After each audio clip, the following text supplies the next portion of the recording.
এই যে Ghatal master plan, কেন্দ্রের টাকা নেবে না, মাটি বিক্রি করে ঘাটাল মাস্টার প্ল্যান হবে, এটা কি সম্ভব? ঘাটাল মাস্টার প্ল্যানের কাজ নাকি দ্রুত গতিতে এগোচ্ছে।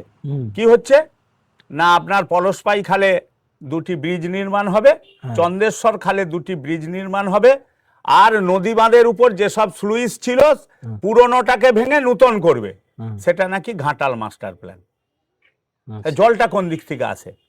একটা বিস্তীর্ণ এলাকা যেখানে গোঘাট, খানাকুল, একবারে আরামবাগ পর্যন্ত, চন্দ্রকোনার কাছ পর্যন্ত ডুবে থাকে, ঘাটাল পুরো শহর ডুবে থাকে, ওই জল নাকি চন্দেশ্বর খাল দিয়ে, সোলাটোপা খাল দিয়ে, আর গোমরাই আর পলসপাই খাল দিয়ে চলে যাবে। এটা কি একটা বাস্তব কথাবার্তা? এটা কি আপনি নিজেও কল্পনা করেন? আপনি একটু বলুন না। আমাদের যখন নদীর জল উঁচুতে থাকে, নদীর কপাট দিয়ে মাঠে জল ঢুকে, মানে আমাদের দাসপুর 2 ব্লকে জল ঢুকে, তাহলে দাসপুর 2 থেকে জলটা কিভাবে নদীতে চলে যাবে? চং করে দিলেই চলে যাবে? মানে কোথাও না কোথাও মাস্টার প্ল্যানের নামে কি দাসপুরকে ডুবানোর চক্রান্ত চলছে? এটা একবারে নিশ্চিতভাবে ডুবানোর চক্রান্ত, এবং মাটি বিক্রি করে কখনো একটা মাস্টার প্ল্যান করা সম্ভব না।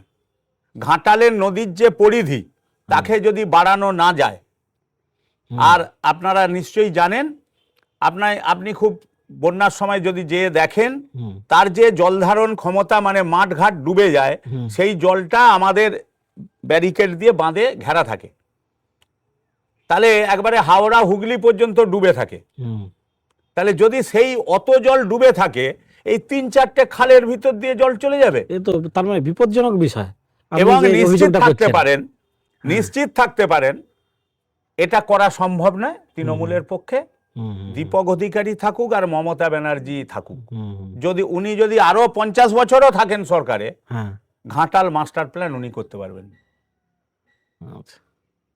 এটা করা সম্ভব নয় ওনার দ্বারা।